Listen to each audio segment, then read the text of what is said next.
चलो, कैंसर पे पहुंच गए अपने।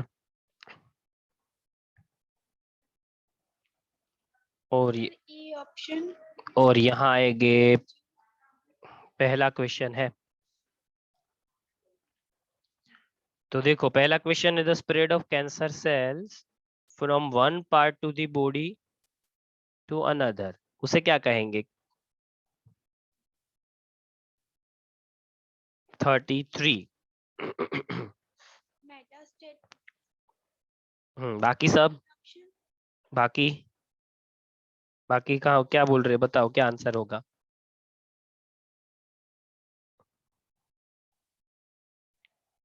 Sir B. मेटास्टेसिस होगा, जिसका मतलब होता है कि कैंसर के सेल अब ब्लड के मीडियम से बॉडी के बाकी पार्ट्स के अंदर जाने लगे हैं।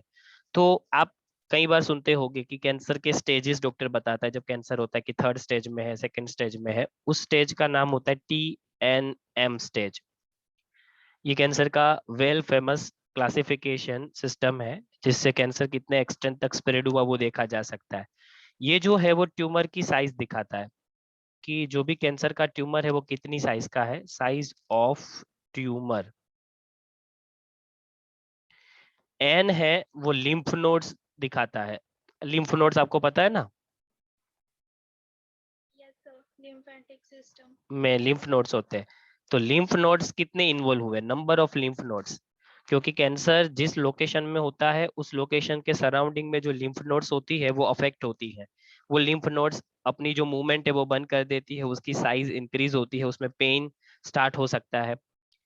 तो ये वो दिखाता है कि कैंसर कितना स्प्रेड हुआ है। वो ये भी देखा जा सकता है कि उसके सराउंड में कितनी लिम्फ नोड्स जो है वो क्या हुई है, अफेक्ट हुई है।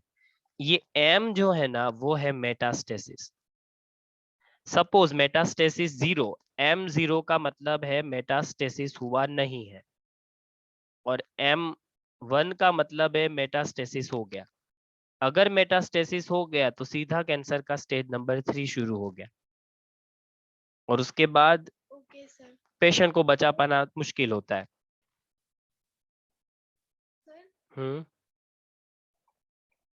सर मेटास्टेसिस तो मतलब है ना, जा रहा है और है ना लिम्फ नोड्स और फिर ब्लड वेसल्स के अंदर जाता है ना, उसको तो मैलिग्नेंट है ना, जब चलता है। उसे मैलिग्नेंट नहीं कहते। ट्यूमर दो टाइप के होते हैं। जब हम ट्यूमर या नोड्यूल्स की बात करते हैं जो सेल के अननेसेसरी डिवीजन की वजह से बनता है, उसे हम ट्यूमर कहते हैं। तो ट्यूमर जो है वो जनरली दो टाइप के होते हैं। एक होता है बिनाइन। हाँ, बिनाइन ट्यूमर वो होते हैं कि जिनके सेल्स नॉर्मल होते हैं, नॉर्मल सेल्स, अपने जैसे सेल्स होते हैं वैसे ही सेल इनके होते हैं, पर सिर्फ नंबर ऑफ सेल्स बढ़ गए, इसलिए एक सेल का गट्ठा बना है, नोड बना है, जैसे बिनाइन ट्यूमर कहेंगे। बिनाइन ट्यूमर ज्यादा मतलब बहुत डेंजरस नहीं होता, क्योंकि बिनाइन ट्यूमर के सेल्स डेंजरस नहीं होते, वो अपनी जगह पे फिक्स रहता है, लिमिटेड लोकेशन पे ही रहता है। और जनरली अगर उसके नीचे कोई स्ट्रक्चर है वो कंप्रेस हो रहा है, अगर ये ट्यूमर की साइज बढ़ गई है तो उसे नीचे जो मतलब उसके नीचे जो स्ट्रक्चर जा रहा है उसे अफेक्ट हो रहा है, तब भी उसे निकालने की जरूरत पड़ती है मेनली।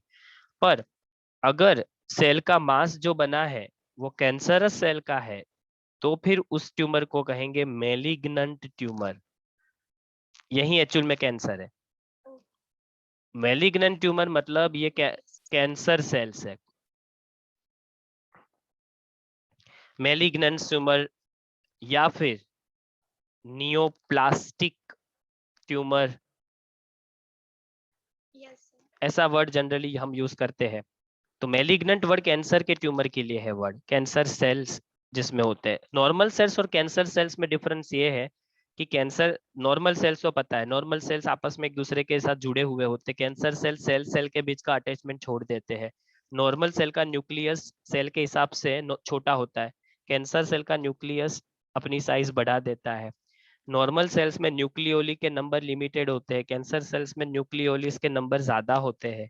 नॉर्मल सेल्स की बाउंड्री रेगुलर होती है, कैंसर सेल्स की बॉर्डर्स और बाउंड्री इरेगुलर होती है। नॉर्मल सेल्स का जो जेनेटिक मटेरियल है वो नॉर्मली स्टेन होता है, कैंसर सेल का जेनेटिक मटेरियल डार्कली स्टेन होता है, न्यूक्लियस डार्क स्टेनिंग दिखाता है। तो ये जो डिफरेंस है ना इन दोनों के बीच का, उसे देखेगा पैथोलॉजिस्ट, और उसे देखकर वो दिखा देगा कि भाई ये सेल नॉर्मल है या कैंसर सेल का है, जो स्ट्रक्चर दिखा रहा है, और उस हिसाब से वो बताएगा कि आपका ट्यूमर जो है वो नॉर्मल सेल से बना है तो वो बिनाइन लिख के देगा, अगर वो कैंसर सेल शो करेगा तो मैलिग्नेंट। ऐसे आइडेंटिफाई भी कर सकते हैं। Okay sir. अब हम बात कर रहे हैं 34, और 34 में देखिए, proliferation of cancer sales is not limited, D option, बाकी सब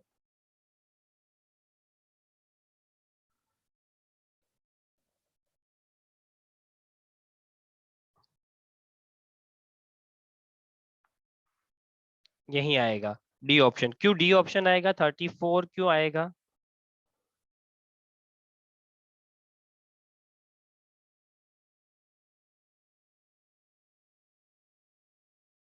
एबेरेंट क्रोमोसोमल, हाँ सर, ये क्यों आएगा? तुमने आंसर दिया। सर मैंने नहीं दिया, दिव्या ने दिया। तो एबेरेंट क्रोमोसोम किसे कहते हैं?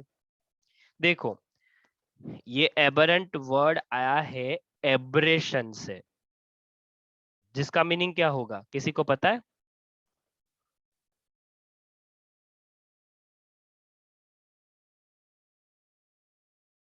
और ये एबरेशन हुआ है क्रोमोसोम के अंदर।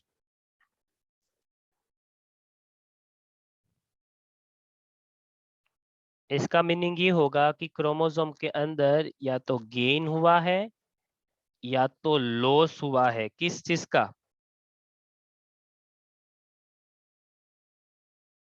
क्रोमोसोमल नंबर्स, बराबर। इसमें आपको नंबर्स में काफी वेरिएशन देखने को मिलेगा, आपको क्रोमोसोमल एबरेशन देखने को मिलेगा। क्रोमोसोमल एबरेशन देखो, या तो क्रोमोसोम मिसिंग हो गए, या क्रोमोसोम ज्यादा हो गए, या तो गेन और लॉस का मीनिंग ये भी कर सकते हैं कि इसके अंदर जिनेटिकल लॉस या तो जिनेटिकल गेन देखने को मिलेगा। साफ मतलब ये बनता है कि कैंसर के सेल्स कंप्लीटली नॉर्मल नहीं होते, इनके अंदर हमें क्रोमोसोमल एबनॉर्मालिटीज देखने को मिलती है, हमें म्यूटेशंस देखने को मिलते हैं अंडर दी क्रोमोसोम। आया समझिए?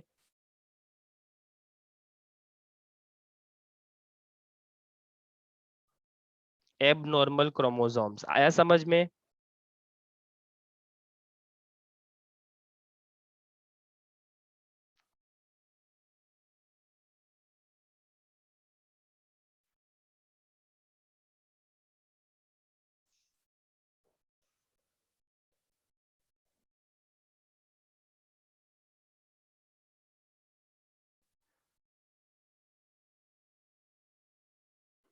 चलो वही सारी है, कहाँ गए सब?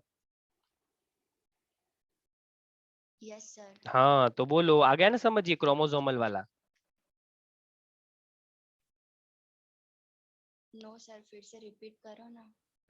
अच्छा, नेट इश्यूज है मेरे यहाँ पे तो। देखो एबरेंट क्रोमोसोमल कॉम्प्लीमेंट में एब्रेशन है, एबरेंट वर्ड एब्रेशन से है, जिसका मतलब है यहाँ आपको जिनेटिकल म्यूटेशंस देखने को मिलेगा, क्योंकि कैंसर जिनेटिकल म्यूटेशन से होने वाला डिजीज है। ये क्रोमोसोम्स नॉर्मल नहीं होंगे, इनके अंदर आपको जो कुछ भी दिख रहा है वो नॉर्मल नहीं है। इसमें क्रोमोसोम्स के अंदर जो जीन्स हो गए वो म्यूटेटेड हो गए, या उसमें कुछ नाइट्रोजन बेस गेन हुए होंगे या कुछ नाइट्रोजन बेस का लॉस हुआ होगा, जिसे हम जिनेटिकल एब्रेशन कहते हैं। आया समझ अब? Yes sir. In short mutation देखने को मिलेगा, क्योंकि कैंसर जीन म्यूटेशन से होने वाला डिजीज है। Okay sir. अब स्टडी ऑफ कैंसर है इज नोन एज, कैंसर की स्टडी को क्या कहा जाता है? Oncology. Hmm, yes. Onco means related with cancer, बराबर। तो ओडोंटोलॉजी किसे कहा जाता है, किसी को पता है?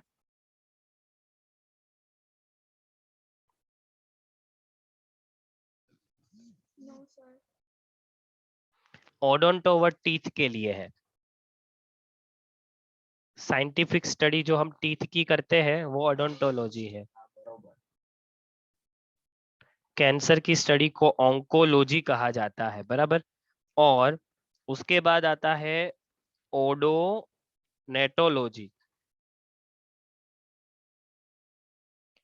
ओडोनेटोलॉजी, ये पता है किसी को ये किसके लिए वर्ड है?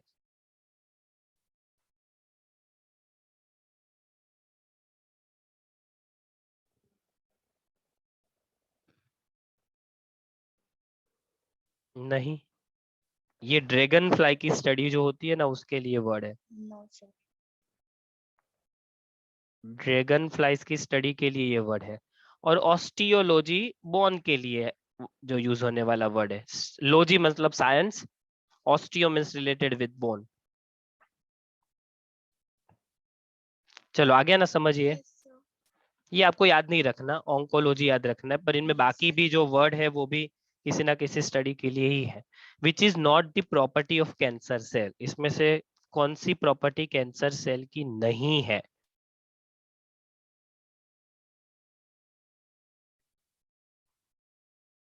ये आपकी बुक में है। हाँ सर।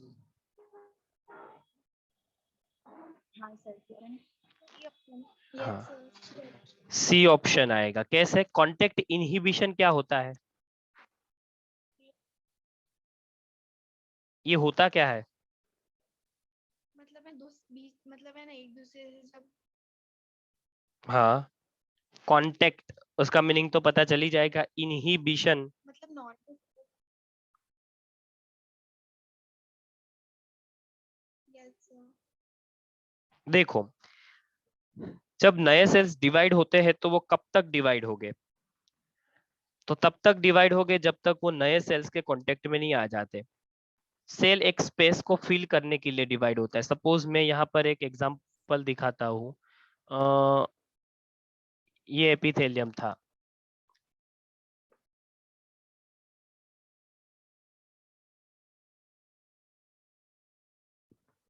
पर हुआ ये कि ये एपिथेलियम इंजरी की वजह से ब्रेक हो गया। अब यहाँ नया सेल्स बनना शुरू हो गए। अब वो नए सेल्स कहाँ तक बनेंगे? तो वो नए सेल्स का फॉर्मेशन कहाँ तक होगा? 2 मिनट, इसे वापिस से करते हैं अपने।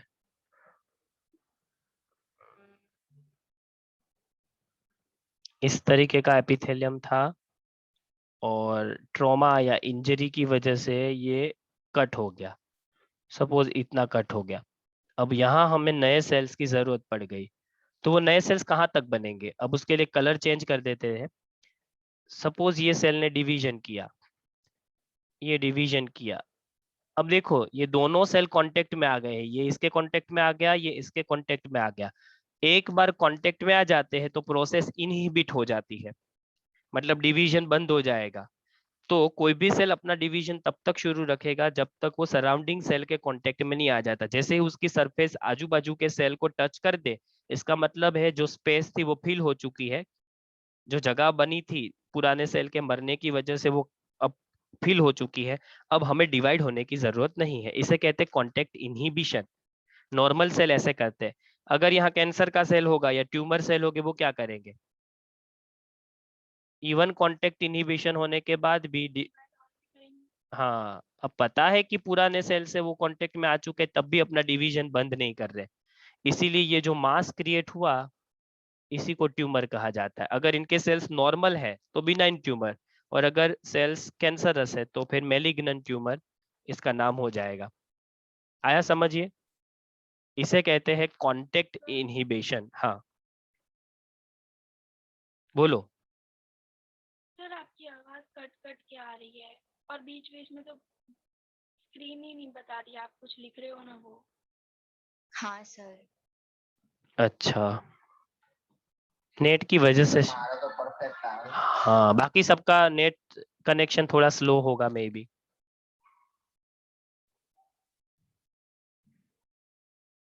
हाँ सर। इसीलिए। पर आया ना, ये समझ आया ना कि नहीं आया? हाँ सर, आ गया समझ में। आ गया ना?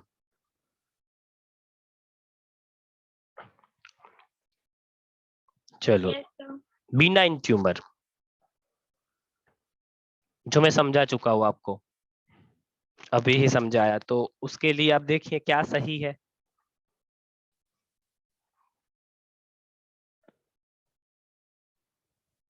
सर हमें दिख ही नहीं रहा ऊपर का। अच्छा, वो पीडीएफ ग्रुप में भेजिए, वो खोल सकते हो फिर। 37 नंबर का क्वेश्चन है।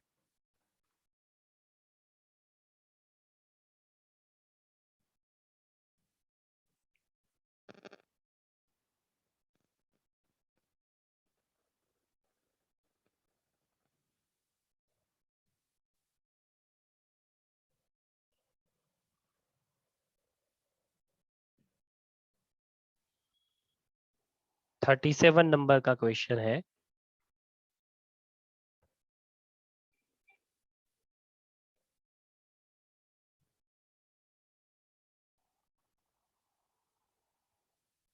Sir A option. A option.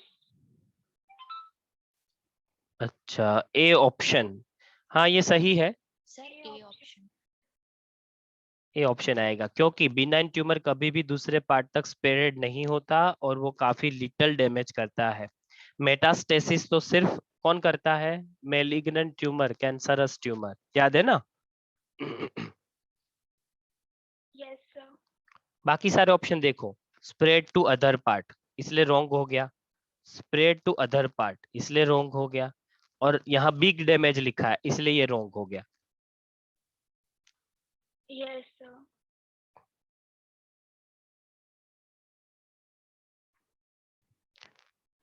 अब देखो कैंसर के लिए, सर आपकी आवाज बात बात में आ रही है, मैं एक बार फिर से ज्वाइन तुम करती हूँ। रिज्वाइन कर लो, हाँ।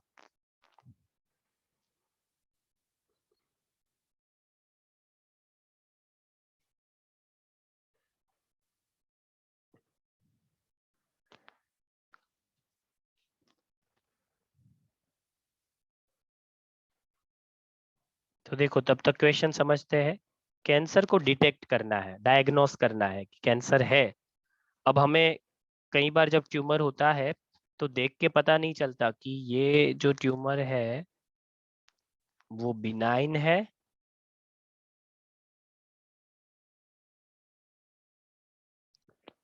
Yes sir.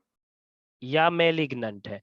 देखो तो इसमें क्या होता है कि जब भी ट्यूमर होता है, सपोज हमें किसी लोकेशन पे ट्यूमर दिख गया किसी इंसान के, तो वो देख के नहीं बताया जा सकता कि वो ट्यूमर मेलिग्नेंट ट्यूमर है कि वो ट्यूमर बिनाइन ट्यूमर है। ऐसे केस में हमें उस ट्यूमर का सैंपल लेना पड़ता है। हम क्या करते हैं कि जैसे सपोज माउथ के अंदर कोई ट्यूमर दिखा, तो हम उस सस्पेक्टेड टिश्यू का एक थीन पीस लेंगे वहां से। फिर आपको पता है कि सेल को माइक्रोस्कोप में देखने के लिए उसे क्या करना पड़ता है? स्टेन करना पड़ता है, याद है ना? Yes sir. तो उसे स्पेशल स्टेन से स्टेन करेंगे।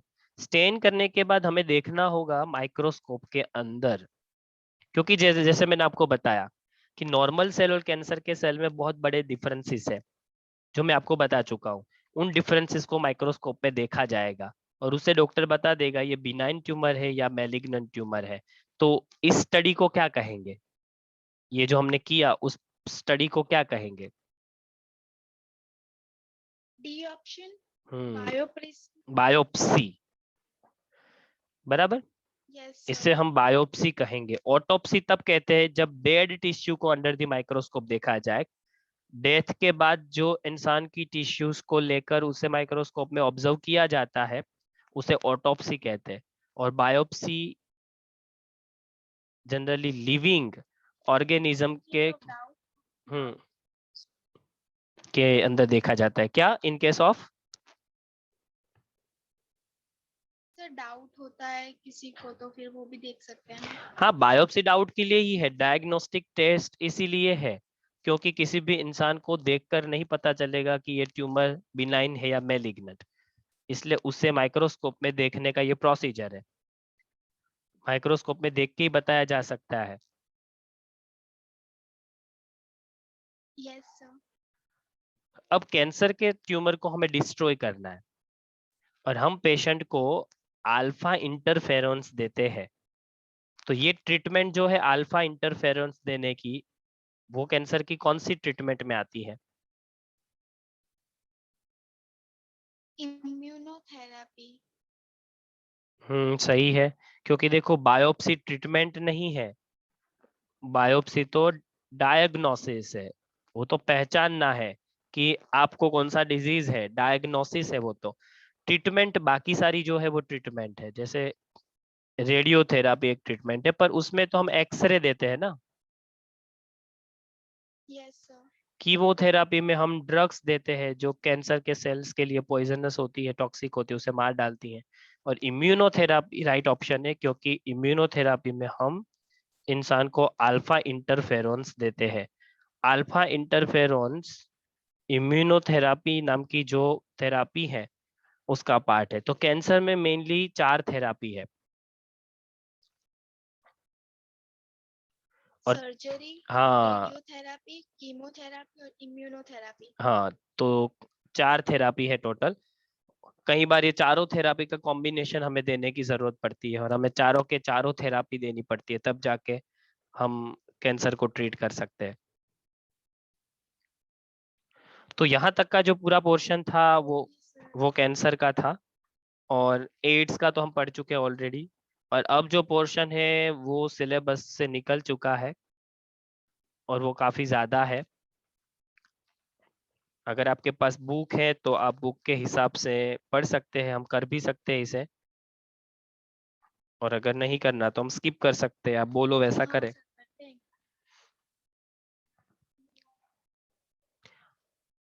अब ये जो है ना वो एक्चुअल में है ड्रग स्मोकिंग एंड अल्कोहल, मतलब जो लोग ड्रग्स लेते हैं। जनरली ड्रग्स मतलब मेडिसिन भी होता है, पर हम उन ड्रग्स की बात कर रहे हैं जो लोग एडिक्शन, जिस दवाइयों की वजह से एडिक्शन का शिकार बनते हैं, जिन केमिकल्स की वजह से एडिक्शन क्रिएट होता है, हम उसकी बात कर रहे हैं। स्मोकिंग और अल्कोहल कंजप्शन और उसकी इफेक्ट्स की बात कर रहे हैं।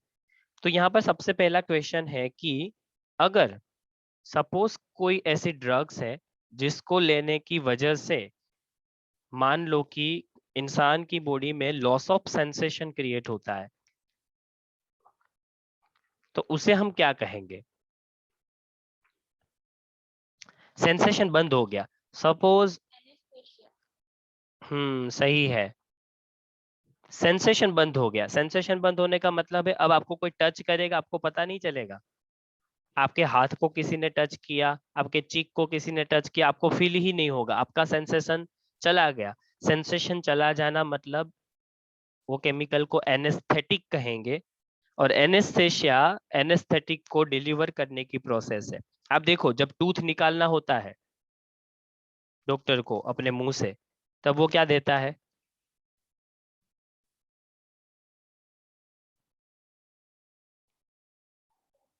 बोलो, आपके माउथ में क्या देगा? एनेस्थेशिया। हाँ, तो वो इंजेक्शन भर के देता है मुंह के अंदर। वो इंजेक्शन में एनेस्थेटिक भरे हुए होते हैं, जैसे कि लिग्नोकेन, जैसे कि लिडोकेन, बुपीवेकेन। तो ये सारे जो मैं नाम बोल रहा हूँ मोस्टली लिग्नोकेन ज्यादा यूज होता है। तो लिग्नोकेन एक लोकल एनेस्थेटिक है। लोकल इसलिए क्योंकि वो जहां पर दिया जाएगा उसी जगह पे सिर्फ लॉस ऑफ सेंसेशन क्रिएट करेगा। इसीलिए वो टूथ निकालते वक्त आपको पेन फील होगा नहीं, जो है लॉस ऑफ सेंसेशन। पर अगर ओके सर। सपोज आपकी बड़ी सर्जरी है, हार्ट की सर्जरी है, तो आपको जो एनेस्थेटिक दिए जाते हैं वो जनरल एनेस्थेटिक होते हैं। उसे जनरल एनेस्थेशिया कहते हैं। उसमें पूरी बॉडी को एनेस्थेसाइज्ड किया जाता है। ये भांग, गांजा और ओके सर। चरस, हम जिसे कहते हैं भांग, गांजा और चरस, इससे क्या होता है एक्चुअल में? वो किस कैटेगरी में आते हैं? भांग, गांजा और चरस।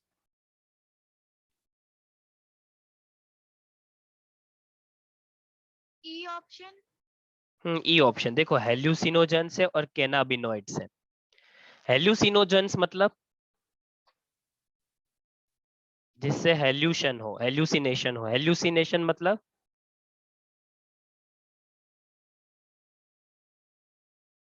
इल्यूशन हो कोई। हाँ ऐसा चक्कर आना और सब। ना। हेल्यूसिनेशन मतलब कैसा कि जो नहीं है वो दिखना, कि वो इंसान ये बोलेगा मेरे सामने 50 लोग खड़े हैं, मेरे सामने ये Hallucination type। हाँ मेरे सामने मुझे ये दिख रहा है, मुझे ये सुनाई दे रहा है, वो उसे ही सुनाई देता है, उसे ही दिखाई देता है, हमें कुछ नहीं दिखाई देता।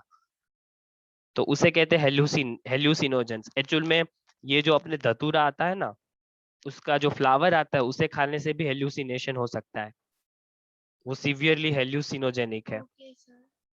जैसे कुछ लोग धतूरा का फ्लावर भी खाते हैं।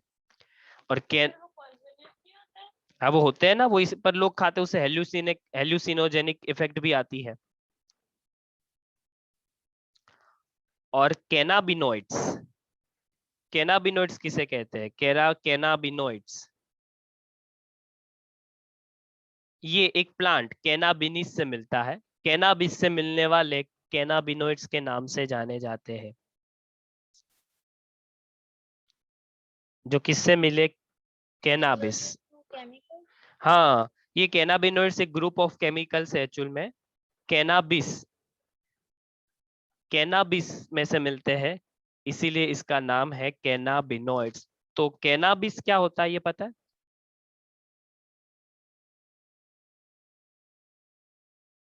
ये एक प्लांट है, कैनाबिस, बराबर एक प्लांट है। हाँ सर। हाँ, और धतूरा, गांजा, चरस, ये सब कैनाबिस नाम के प्लांट से आता है, इसलिए इनका नाम कैनाबिनोइड्स है। आया समझिए? Yes sir. तो आंसर आएगा B and C both.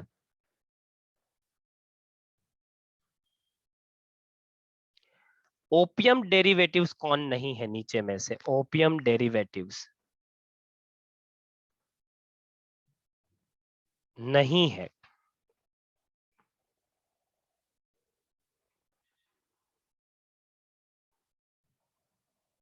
A option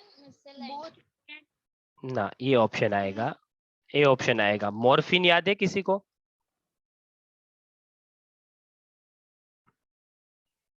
जब बहुत ज्यादा दर्द हो रहा हो ना। आवाज कट रही है सर, आपकी आवाज बिल्कुल नहीं आ रही।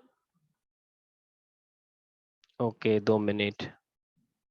Hello sir. हाँ 2 मिनट, 2 मिनट, हाँ।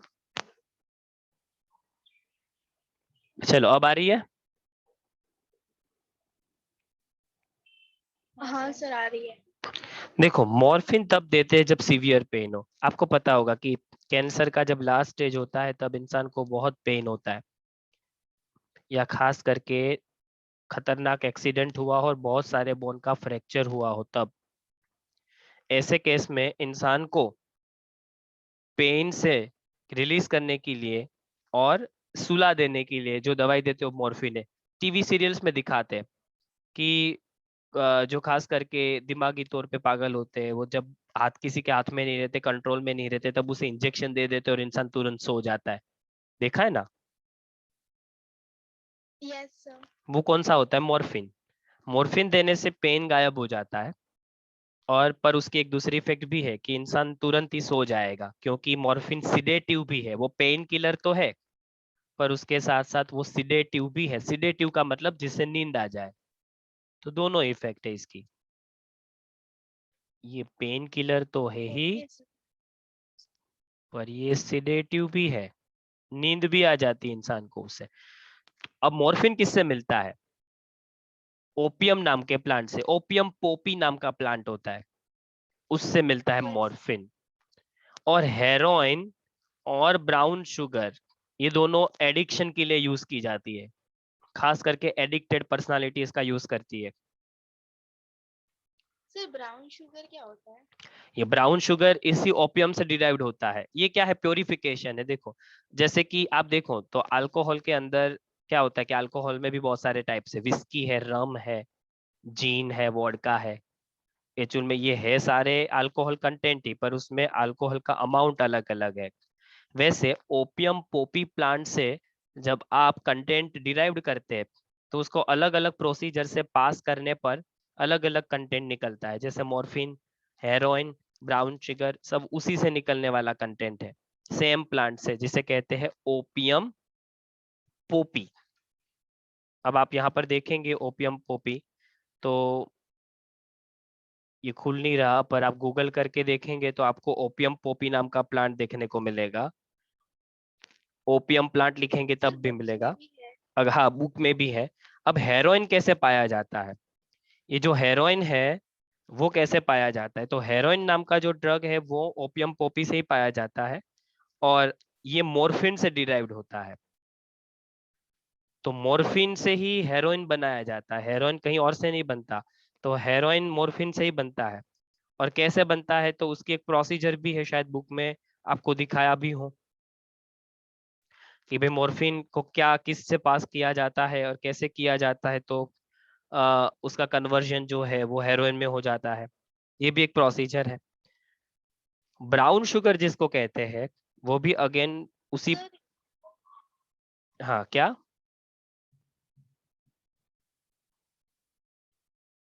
सर इसमें लिखा हुआ है कि है ना, हीरोइन जो लेता है उसका स्लो डाउन बॉडी फंक्शन हो जाता है, ऐसा हाँ, कुछ लिखा है। क्योंकि वो डिप्रेसेंट है, इसलिए उसका काम है बॉडी को स्लो डाउन करना। पर वो ये जो ब्राउन शुगर है और जो ब्राउन शुगर दूसरी दिखाई जाती है, अपने अपने घर के खाने में भी ब्राउन शुगर यूज करते हैं, वो पूरी अलग है। ये ब्राउन शुगर जो ड्रग्स है, ये एक स्पेशल कोड है जो जो जनरली एडिक्टेड पर्सनालिटीज यूज करती हैं। ब्राउन शुगर ऐसा, अगेन ये भी ओपियम पोपी प्लांट से ही बनाया जाता है। ओ, सर कई लोग ब्राउन शुगर हेरोइन भी यूज करते हैं, वर्ड ब्राउन शुगर की जगह। Okay sir. तो ये सारे कंटेंट एक ही है, एक ही प्लांट से मिलने वाले कंटेंट्स है, और वो प्लांट का नाम है ओपियम पोपी। सिर्फ ये ओपियम प्लांट से नहीं मिलता। अब ये जो केमिकल है वो केमिकल कौन सा केमिकल है? तो इसमें देखिए, ये कोकेन है, ये मॉर्फिन है, कि कैनाबिस सटाइवा से मिलने वाला कैनाबिनोइड्स है, कि हेरोइन है? ये है क्या? और कैनाबिनॉइड्स। अब ये आपको बुक की फिगर में दिखाया होगा, इसे ध्यान से देख लीजिए। Yes sir. और डी हाँ, ऑप्शन। और इसके लिए आपको याद ही डी रखना होगा, ऑप्शन। हाँ सी ऑप्शन, इसके लिए आपको याद ही रखना होगा। कैनाबिस सटिवा, सटिवा नाम के प्लांट से जो भी केमिकल ऑफ ग्रुप मिलता है उसे हम कैनाबिनोइड्स केमिकल कहते हैं, जो कैनाबिस नाम के प्लांट से निकलता है। ये उसका केमिकल फॉर्मूला है।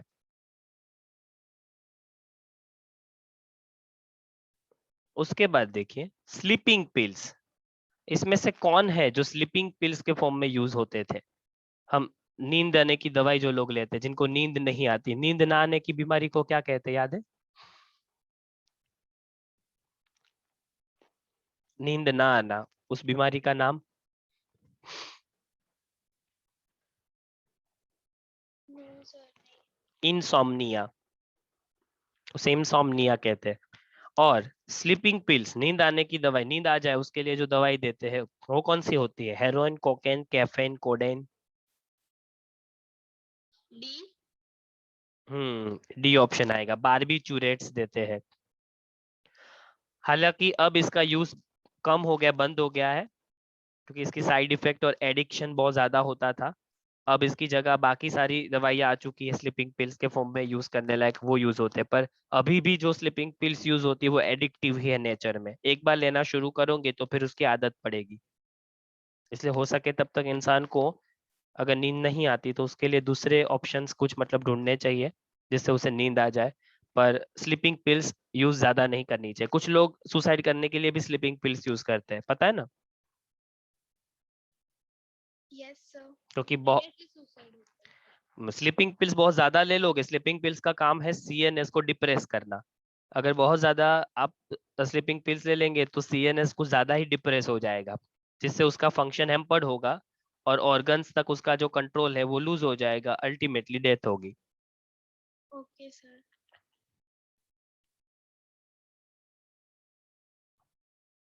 और उसके बाद है देखिए ये द ड्रग मारीजुआना। अब इसके बहुत सारे प्रोनाउंसिएशन है, मेरियोना, मारीजुआना, अलग अलग प्रोनाउंसिएशन लोग करते हैं इसका। हम इंडियन प्रोनाउंसिएशन मारीजुआना करते हैं। ये जो मारिजुआना या मेरियोना है वो कहाँ से मिलता है? ये भी अगेन जीके का क्वेश्चन है।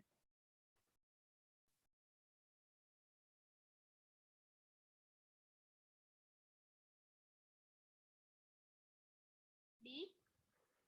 ना, धतूरा अल्बा से नहीं मिलता।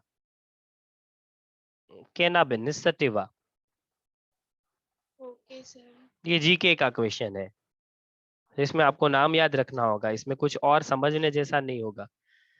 हाँ, पेन किलर्स इनमें से कौन सी है? पेन किलर्स का काम क्या होगा, या इनमें से किसको पेन किलर कहेंगे? Sir A option. Pain killer depressant नहीं होती। बी। बी ऑप्शन सही है। देखो, पेन किलर ना डिप्रेसेंट होती है, ना पेन किलर किसी चीज को स्टिम्युलेट करती है, ना वो हेल्यूसिनोजेनिक इल्यूजन जैसा कुछ प्रोड्यूस करती है। हम भी पेन किलर्स लेते हैं, आपने भी कई बार ली है।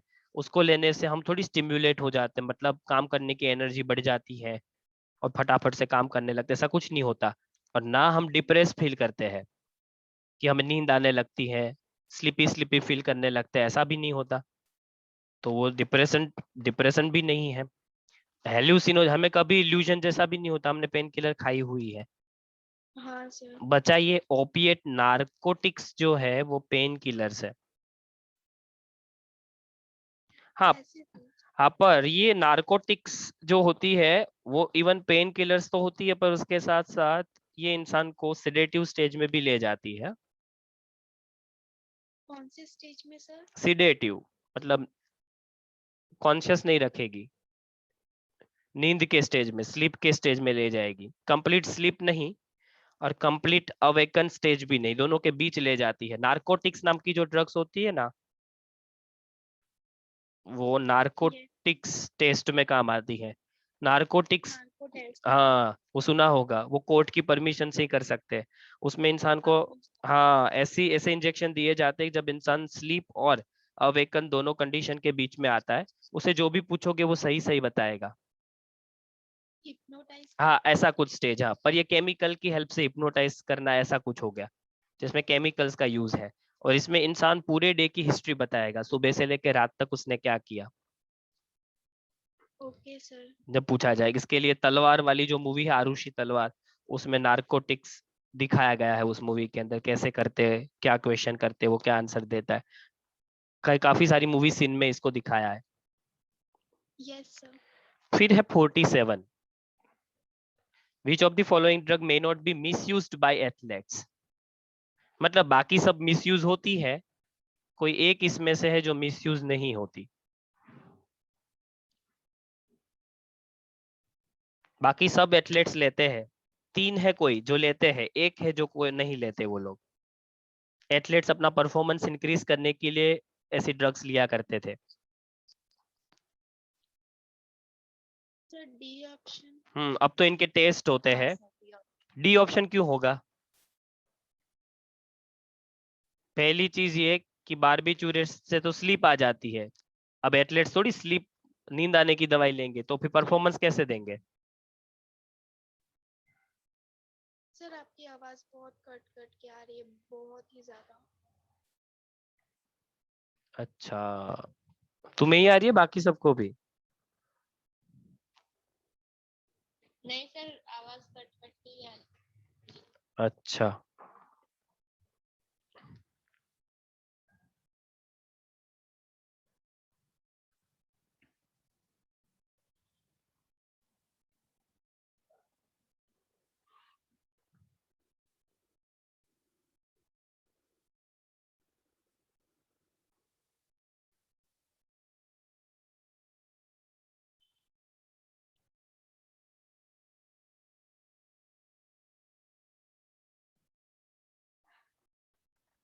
चलो अब सही आ रही है ना? थोड़ा नेटवर्क इश्यू है इसलिए ऐसा होगा ही। है। यस सर अभी आ रही है। हाँ, बीच बीच में चली जाएगी फिर वापस आएगी, ये सब नेटवर्क कनेक्शन की वजह से हो रहा है। इसमें से फॉल्स स्टेटमेंट आपको सिलेक्ट करना है। बाकी सब सही हो गए, तीन, कोई एक गलत है।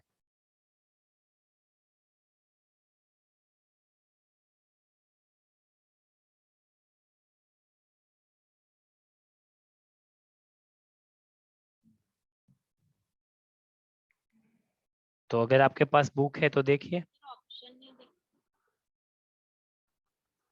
ऑप्शन में फॉल्स स्टेटमेंट में देखो या आप ग्रुप में से खोल दो या फिर मैं बोलता हूँ excessive doses of cocaine cause hallucination. Sir C option. अच्छा सी ऑप्शन सही है पर सर सी ऑप्शन। सही है तो स्मैक सी ऑप्शन। हाँ स्मैक किसे कहते हैं कोकेन को स्मैक नहीं कहते तो स्मैक किसे कहते हैं। सर वो उसे ना ऑप्टियोइड्स को बोलते हैं, ऑप्टियम जो होता है ना उसे बोलते हैं। हाँ तो स्मैक जिसे हम कहते हैं देखो ये स्मैक वर्ड जनरली एक पर्टिकुलर ड्रग्स के लिए यूज होने वाली है मतलब ये वर्ड ड्रग्स के लिए यूज होता है और कोकेन जनरली स्मैक के नाम से नहीं जाना जाता। हाँ इसे नहीं कहा जाता। हेरोइन जो है brown powder black powder heroin को ही स्मैक कहा जाता है बराबर।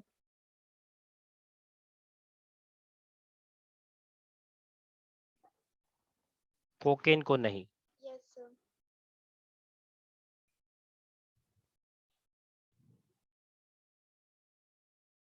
अब आया 49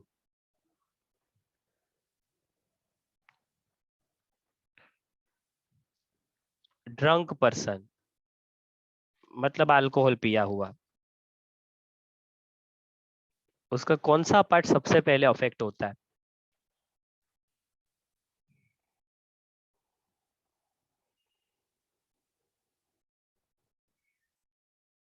सेरिब्रम डी। Cerebrum D. इस इंसान का बैलेंस बिगड़ जाता है बैलेंस सेंटर इसका अफेक्ट जल्दी होता है इसलिए आपने देखा होगा वो बैलेंस से चल भी नहीं पाता क्योंकि ब्रेन में जो बैलेंस सेंटर है वो इम्बैलेंस हो जाता है। Yes sir.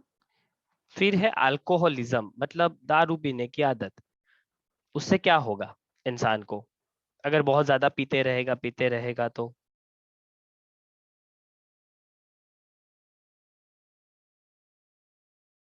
All of this. All of this gastritis मतलब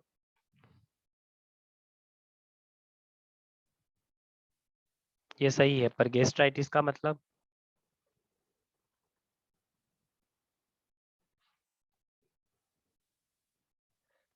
स्टमक इन्फेक्शन होगा। कार्डियोमायोपैथी मतलब हार्ट के मसल्स को डैमेज होगा। हार्ट का इंफेक्शन। ना डैमेज हार्ट के मसल्स का damage cirrhosis liver disease neuritis neural tissue को डैमेज होगा। न्यूरॉन। हाँ। यस। स्मोकिंग कॉज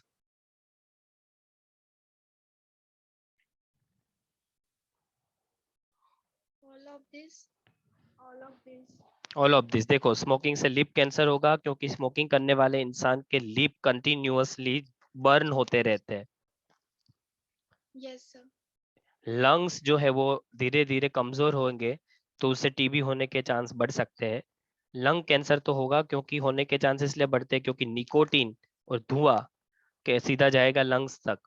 स्मोकिंग की वजह से स्टमक में अल्सरेशंस भी क्रिएट होते हैं ये कॉमन है इसलिए अल्टीमेटली आंसर होगा ओ ऑफ दिस। Okay sir. 51 और ये पूरा हो जाएगा अपने फटाफट पूरा करके ही फिर खत्म करते हैं। 52 जो हैवी स्मोकिंग करते हैं बहुत ज्यादा स्मोकिंग करने वाले इंसान उसकी आल्वियोली जो है ना वो एनलार्ज हो जाती है सरफेस एरिया रिड्यूस होता है और गैस एक्सचेंज बराबर से नहीं हो पाता इस कंडीशन को क्या कहते हैं पढ़ चुके हैं 11 साइंस में। एम्फीसेमा। एम्फीसेमा सी कहते हैं ऑप्शन। अस्थमा नहीं एम्फीसेमा। नॉर्मल इंसान की यस सर। आल्वियोली कुछ ऐसी होती है देखो इसका सरफेस एरिया काफी लार्ज होता है और इस इंसान का आल्वियोली ऐसी हो जाएगी। मैं ये डायग्राम ड्रॉ कर रहा हूँ सिर्फ कार्टून डायग्राम। तो सरफेस एरिया डिक्रीज होगा आल्वियोली बड़ी हो जाएगी और गैस एक्सचेंज इसलिए कम होगा क्योंकि अल्वियोली का सरफेस एरिया रिड्यूस हुआ है, इसे एम्फीसेमा कहते हैं। एम्फीसेमा सिगरेट स्मोकिंग से जुड़ा हुआ है, अस्थमा एलर्जी से जुड़ा हुआ। एलर्जी से होता है। सिलिकोसिस सिलिकॉन की माइनिंग्स में काम करने वाले मजदूरों को हो सकता है। ब्रोंकाइटिस ब्रोंकाई के इन्फ्लामेशन इन्फेक्शन को कहते हैं। ये Yes. ये सब अलग चीजें हैं पूरी। एम्फीसेमा वर्ड आएगा। अब है every time when the doses of drug has to be increase to achieve the same kick. इसका मतलब